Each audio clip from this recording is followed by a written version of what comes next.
നിങ്ങളെപ്പോലെ ഈ RT ഓഫീസിൽ നിന്ന് കമ്പ്യൂട്ടർ കയറാനുള്ള ചുമതലയില്ല. അതേതായാലും എൻ്റെ അച്ഛനല്ലല്ലോ അവിടെ മന്ത്രി. അങ്ങനെ ഇരുന്ന് എന്ത് വൃത്തികേടും വീട്ടിൽ ഇരുന്നങ്ങ് പറയാം എന്ന് വിചാരിക്കുന്നത് ശരി. പിന്നെ അനിയ ഒരു കാര്യം, എന്നെ വണ്ടി ഓടിപ്പിക്കാതിരിക്കാൻ നോക്കണ്ട.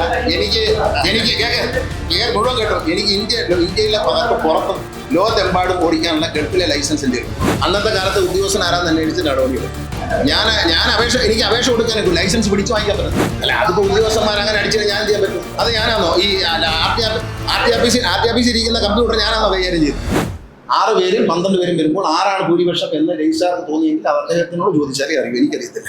എൻ്റെ കയ്യിൽ ഏതായാലും 12 പേര് എന്നെ പിന്തുണയ്ക്കുന്നു എന്ന് എഴുതിയ ഒപ്പിട്ട കടലാസിന്റെ ഒറിജിനൽ എൻ്റെ ഉണ്ട്.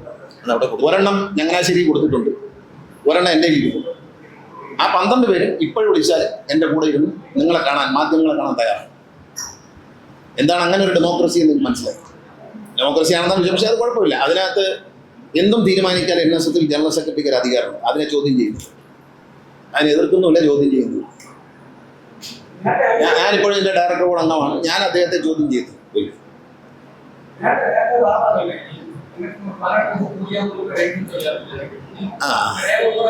അതിനകത്ത് അതിൻ്റെ ആ നിയമത്തിന്റെ താഴെ എഴുതിയുണ്ട്. അത് പറഞ്ഞുതരാം. അതായത് ലൈസൻസ് എടുത്തതിൽ എന്തെങ്കിലും മിസ്റ്റേക്ക് ഉണ്ടെങ്കിൽ സെക്കൻഡ് പുതുക്കൽ വരുമ്പോൾ അതിന്റെ പ്രശ്നങ്ങൾ അവസാനിച്ചു. അതിന് കുഴപ്പമൊന്നുമില്ല. അന്നത്തെ കാലത്ത് ഉദ്യോഗസ്ഥൻ ആരാന്ന് അന്വേഷിച്ച് നടപടിയെടുക്കും. എനിക്ക് അപേക്ഷ കൊടുക്കാനൊക്കെ ലൈസൻസ് പിടിച്ചു വാങ്ങിക്കാൻ പറ്റത്തില്ല. എനിക്ക് ലൈസൻസിന് അപേക്ഷ കൊടുക്കാനേ പറ്റും. തന്ന ആളോട് ചോദിക്കും. അല്ല, അങ്ങനെ തരത്തില്ല. അങ്ങനെ തരാൻ പറ്റുമായിരുന്നെങ്കിൽ അത് അന്വേഷിച്ചാലേ അറിയാം. എനിക്കറിയില്ല. എനിക്ക് 18 വയസ്സായിട്ടാണ് ഞാൻ എടുത്തത്. ഇതെന്താന്ന് എനിക്ക് മനസ്സിലായി. ഞാൻ അപേക്ഷ കൊടുത്തു, എനിക്ക് കിട്ടി. പിന്നെ അന്നത്തെ ഉദ്യോഗസ്ഥൻ ജീവിച്ചിട്ടുണ്ടെങ്കിൽ അദ്ദേഹത്തോട് ചോദിക്കണം. പിന്നെ ഈ ലൈസൻസിന്റെ നിയമത്തിൽ പറയുന്ന ഒരു കാര്യം അതോടെ വായിക്കണം, മൊത്തം വായിക്കണം. അതിന്റെ താഴെ പറയുന്നത്, ഒരു ലൈസൻസ് കൊടുത്തതിൽ എന്തെങ്കിലും തകരാറുണ്ടെന്ന് കണ്ടാൽ അത് കഴിഞ്ഞ് 5 വർഷങ്ങൾക്ക് 10 വർഷം ശേഷം ആ ലൈസൻസ് പുതുക്കുമ്പോൾ മറ്റേ പ്രശ്നം പുതുക്കി കഴിഞ്ഞാൽ മറ്റേ പ്രശ്നം ഇല്ല. അത് നിയമത്തിൽ പറഞ്ഞു ഇല്ലാതാവും. ആ നിയമത്തിൽ പറഞ്ഞിട്ടുണ്ട്. അത് വേണമെങ്കിൽ തരാം, അതിൻ്റെ ഒരു കോപ്പി തരാം.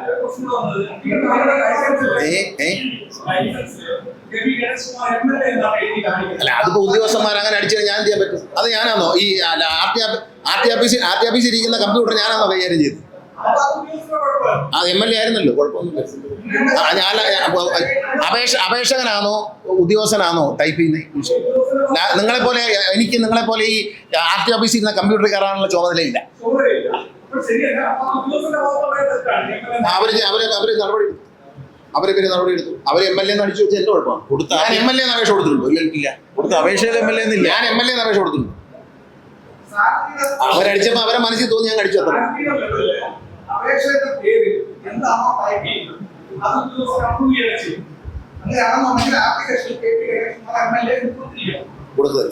കൊടുത്തിട്ടില്ല. തന്നെ ചെയ്ത് അത് ആരടിച്ച് കയറ്റുന്നുള്ളവരും എനിക്കറിയാത്തില്ല. ആപ്ലിക്കേഷനകത്ത് MLA എന്ന് എഴുതിയാൽ എന്താ കുഴപ്പം? MLA അല്ലേ? പക്ഷെ അത് MLA എന്നുള്ളത് അല്ലല്ല ലൈസൻസിനകത്ത് അല്ലല്ല. ആപ്ലിക്കേഷനിൽ MLA ഒന്നും അടിച്ചില്ല. അവരടിച്ചപ്പോ വന്നതാണ്. അതിനകത്ത് ഒന്നും ചെയ്യാത്തില്ല. പിന്നെ അനിയ ഒരു കാര്യം, എന്നെ വണ്ടി ഓടിപ്പിക്കാതിരിക്കാൻ നോക്കണ്ട. എനിക്ക് മുഴുവൻ കേട്ടോ, എനിക്ക് ഇന്ത്യയിലെ പുറത്തും ലോകത്തെമ്പാടും ഓടിക്കാനുള്ള ഗൾഫിലെ ലൈസൻസ് ഉണ്ട്. ആ ലൈസൻസ് ഞാൻ ഓടിക്കും. അതുകൊണ്ട് ഗണേഷ് കുമാറിന്റെ ലൈസൻസ് റദ്ദാക്കി അയാൾ ഓടിക്കത്തില്ലെന്ന് വിചാരിക്കരുത്. ഞാൻ ഓടിക്കും. എനിക്ക് ഗൾഫിലെ ലൈസൻസ് അതിൻ്റെ വാലിഡ് ആണ്. എനിക്ക് ഗൾഫിൽ നിന്ന് ഇന്റർനാഷണൽ ലൈസൻസ് ഉണ്ട്. ഓക്കെ. അതേതായാലും എൻ്റെ അച്ഛനല്ലല്ലോ അവിടെ മന്ത്രി ആണോ? ഞാൻ കഷ്ടപ്പെട്ട് പരീക്ഷ എഴുതി വാങ്ങിച്ചതല്ലേ ഗൾഫിലെ ലൈസൻസ്. ഗൾഫിലെ ലൈസൻസ് എടുക്കാനൊക്കെ ഒരാൾക്ക് യോഗ്യത ഉണ്ടെങ്കിൽ ഇന്ത്യയിൽ വണ്ടി ഓടിക്കാൻ യോഗ്യത കേട്ടോ. അത് അങ്ങ് പറയാം. അങ്ങനെയൊക്കെ പറഞ്ഞ് അങ്ങ് കുറെ ഓടണ്ട. അങ്ങനെ ഒന്നും ഓടുകയില്ല. ഇതൊന്നും പറഞ്ഞുകൊണ്ട് പേടിച്ചോടുന്നതല്ല ഗണേഷ് കുമാർ. ഇവിടെ നിൽക്കും, LDFനോടൊപ്പം നിൽക്കും, പോരാടും. സർക്കാർ ചെയ്ത നല്ല കാര്യമാണെങ്കിൽ നല്ലതെന്ന് പറയും, തെറ്റെങ്കിൽ തെറ്റെന്ന് പറയും. സർക്കാർ ചെയ്തൊരു നല്ല കാര്യമാണ് പറഞ്ഞുതരാം. ഈ DHSനെ മാറ്റിയത്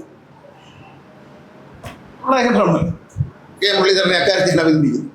കാരണം DHS വളരെ നിയമസഭാ കമ്മിറ്റിയോട് പോലും ധിക്കാരപൂർവ്വം പെരുമാറുന്ന ഒരു ഡോക്ടറാണ്. അത് വളരെ ശരിയാണ്. ഒരാൾ പറയുമ്പോൾ ശരിയെന്ന് ചെയ്യുന്നതാണ്. പക്ഷെ എന്നാൽ ഈ നിപ പോലുള്ള കാര്യങ്ങൾ കൈകാര്യം ചെയ്യുന്നതിൽ ചെറിയ വീഴ്ചയുണ്ട്. കുറച്ചുകൂടി ശ്രദ്ധ ചെലുത്തണം എന്ന് മാത്രമേ പറയാം. പിന്നെ ഈ സോഷ്യൽ മീഡിയയിലൂടെ എന്നെ അപമാനിക്കാൻ ശ്രമിച്ച ആളുകൾക്കെതിരെ, പ്രധാനപ്പെട്ട 1-2 പേർക്കെതിരെ കർശനമായ നിയമ നടപടി സ്വീകരിക്കും. അങ്ങനെ മിണ്ടാതൊന്നും ഇരിക്കത്തില്ല. കൊച്ചി സമയമുണ്ടല്ലോ, നിയമ നടപടി സ്വീകരിക്കാനും കോടതി പോകാനൊക്കെ എനിക്ക് സമയമുണ്ട്. ഞാൻ പോകാം. അത് ഞാൻ പോകും. അത് അഡ്വക്കേറ്റോട് സംസാരിച്ചിട്ടുണ്ട്. അദ്ദേഹം നിർദ്ദേശിക്കുന്ന പ്രകാരം പരാതി ആർക്കാണ് കൊടുക്കുന്നത്, മുഖ്യമന്ത്രിക്കാണെങ്കിൽ മുഖ്യമന്ത്രി കൊടുക്കും. അങ്ങനെ അങ്ങ് ഇരുന്ന് എന്ത് വൃത്തികേടും വീട്ടിൽ ഇരുന്ന് അങ്ങ് പറയാം എന്ന് വിചാരിക്കുന്നത് ശരിയാണ്.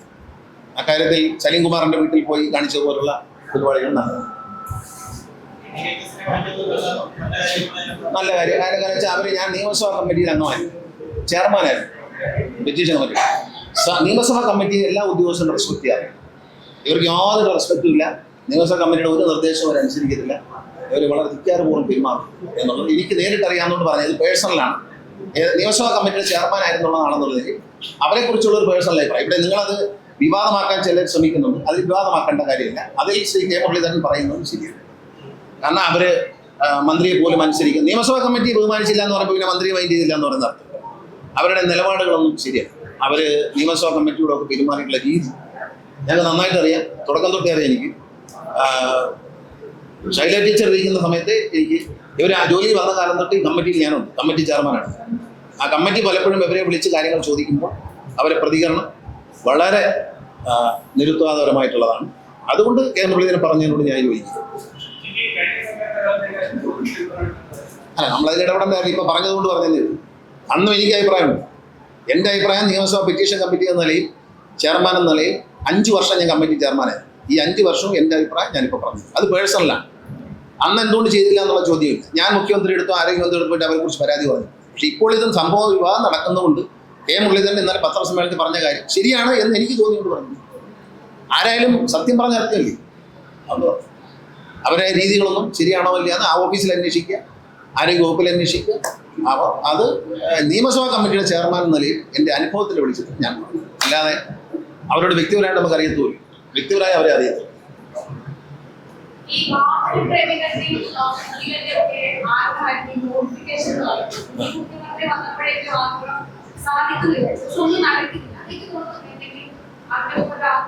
ഞാനത് ഇലക്ഷൻ മുമ്പേ പറഞ്ഞതാണ്. നിയമവിരുദ്ധമാണ്, നടക്കില്ല. ബഹുമാനപ്പെട്ട ഹൈക്കോടതിയുടെയും സുപ്രീം കോടതിയുടെയും ക്ലിയർ ആയിട്ടുള്ള വിധികളുണ്ട്. മാത്രമല്ല നിയമത്തിൽ വ്യവസ്ഥയില്ല. അതുകൊണ്ട് അങ്ങനെ ചെയ്യാൻ പറ്റത്തില്ല. അതാണിപ്പോൾ ഈ കളർ മാറ്റിടാം, സീറ്റ് വയ്ക്കുക എന്നൊക്കെ പറഞ്ഞൊരു സർക്കുലർ വന്നത്. അങ്ങനെ പറ്റൂ. മറ്റൊരു മാറ്റങ്ങളും വരുത്താൻ. അതായത് 24-ൽ ഞാൻ ന്യൂസ് 18-ൽ ഒരു പ്രോഗ്രാം കണ്ടു. വളരെ കറക്റ്റ് പ്രോഗ്രാമാണ്. അതിനകത്ത് പറയുന്നത് ഈ ഒരു വണ്ടി ഡിസൈൻ ചെയ്ത് കൊടുക്കുമ്പോൾ അറൈവ് കൊടുക്കും, ഓട്ടോമൊബൈൽ അസോസിയേഷൻ അവർ കൊടുത്തിട്ട് അവരുടെ അപ്രൂവൽ വേണം. വണ്ടിയുടെ ഓരോ സിസ്റ്റത്തിൽ ബ്രേക്ക് എല്ലാ കാര്യം അപ്രൂവ് വേണം. അങ്ങനെ അപ്രൂവ് ചെയ്തിരുന്ന മോഡലിൽ ഒരു മാറ്റവും വരുത്താൻ നിയമത്തിൽ വ്യവസ്ഥയിൽ. അപ്പം അങ്ങനെ വരുത്തുമ്പോൾ ബഹുമാനപ്പെട്ട ഹൈക്കോടതി ഇടപെടും. ഇപ്പം ലൈറ്റുകൾ തന്നെ ഫ്രണ്ടിലൊക്കെ ലൈറ്റ് വയ്ക്കും. ബഹുമാനപ്പെട്ട ഹൈക്കോടതി പറഞ്ഞേക്കുന്നത് ഒരു ലൈറ്റിന് 5000 രൂപ വെച്ച് ഫൈൻ അടിക്കണം. എല്ലാ സാറ്റർഡേയിലും ഈ ഇത്തരം തെറ്റുകൾ കണ്ടുപിടിച്ച് അത് എത്ര പേരെ ഫൈൻ അടിച്ചു എന്ന് ബഹുമാനപ്പെട്ട ഹൈക്കോടതി അറിയിക്കും. ഗവൺമെൻറ് ലീഡർ വഴി അറിയിക്കും. ഇതാണ് ഇൻഷുറൻസ് കിട്ടത്തില്ല. ഒന്നും പറ്റില്ല. ഒരു ഓൾട്ടറേഷൻ കിട്ടിയ ഇൻഷുറൻസ് കിട്ടത്തില്ല. ഓൾട്ടറേഷൻ വന്നു കഴിഞ്ഞാൽ. അപ്പം ഞാൻ ആശങ്കപ്പെടുന്നൊരു കാര്യം, ഈ സൗജന്യ യാത്രയിൽ ഒരു കാര്യം കൂടി നിങ്ങൾ ശ്രദ്ധിക്കണം. നിങ്ങളാരും കാണാത്തൊരു കാര്യമുണ്ട്. ഈ സൗജന്യ യാത്രയിൽ 0 ടിക്കറ്റ് അടിക്കുന്ന സഹോദരിമാർക്ക് അപകടം പറ്റിയാൽ ഇൻഷുറൻസ് കിട്ടുമെന്ന് നിങ്ങൾ പരിശോധിക്കും. അതുകൂടി ഗവൺമെൻറ് ഉറപ്പ് വരുത്തും. കാരണം അവർക്ക് എന്തെങ്കിലും അപകടം സംഭവിച്ചാൽ ഇൻഷുറൻസ് ലഭിക്കത്തക്ക രീതിയിൽ. കാരണം ടിക്കറ്റ് ഇല്ല എന്ന് പറയുമ്പോൾ ഇൻഷുറൻസ് ഇല്ല എന്ന് പറയും. അപ്പോൾ അതുകൊണ്ട് അതുകൂടി ശ്രദ്ധിക്കണം. സ്ത്രീകൾക്ക് അപകടം സംഭവിച്ചാൽ ഇൻഷുറൻസ് ഇല്ല എന്നാണ് പറയുന്നത്. അത് കൊടുക്കണം. അപ്പോൾ അതുകൂടി ശ്രദ്ധിച്ചാൽ മതി. 0 ടിക്കറ്റ് കൊടുക്കുമ്പോൾ ഇൻഷുറൻസ് വരില്ല. 0 ടിക്കറ്റാണ് കൊടുക്കുന്നത്. ടിക്കറ്റ് ഇൻഷുറൻസ് ഉണ്ടെന്ന് ഉറപ്പുവരുത്തിയാൽ മതി. അത് സർക്കാരിൻ്റെ ശ്രദ്ധയിൽപ്പെടുത്തിയെന്നേ ഉള്ളൂ. അത് കുറ്റമായി പറഞ്ഞതല്ല.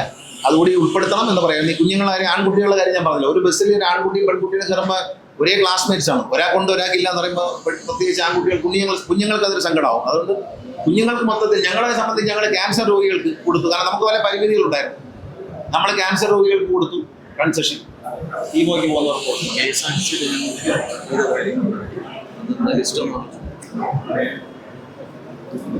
നമ്മുടെ മുമ്പിൽ മന്ത്രി എന്നുള്ള നിലയിൽ ഞാനിരിക്കുന്ന സമയത്ത് വന്ന എല്ലാ പ്രയോറിറ്റിയും LDF സർക്കാർ ചെയ്തിട്ടുണ്ട്. ജീവനക്കാരുടെ ശമ്പളം ഒന്നായി കൊടുത്തു, ഒരുമിച്ച് കൊടുത്തു, 1-ാം തീയതി കൊടുത്തു. പിന്നെ KSRTC മുഴുവൻ അക്കൗണ്ടിങ് സിസ്റ്റവും പ്രോപ്പറാക്കി. പിന്നെ പുതിയ കാലത്തനുസരിച്ച് ആധുനിക ബസ്സുകൾ വാങ്ങി. പിന്നെ അനേക വർഷം ജീവനക്കാർ കൊടുക്കാതിരുന്ന കുടിശ്ശിക, പെൻഷൻ കുടിശ്ശികളും അതുപോലെ പെൻഷൻ ബെനിഫിറ്റുകളും, പിന്നെ MACT കേസുകൾ, വളരെയധികം കേസുകൾ അദാലത്തിലൂടെ ബഹുമാനപ്പെട്ട ഹൈക്കോടതി നിർദ്ദേശപ്രകാരം തീർപ്പാക്കിയിട്ട് MACT കേസുകൾ കോടിക്കണക്കിന് രൂപയുടെ MACT കേസുകൾ, 10-22 കോടി രൂപയുടെ MACT കേസുകൾ തീർക്കാനെന്ന് കഴിഞ്ഞിട്ടുണ്ട്. ബഹുമാനപ്പെട്ട കോടതി തന്നെ നിർദ്ദേശം തന്നനുസരിച്ച് ചെയ്തതാണ്.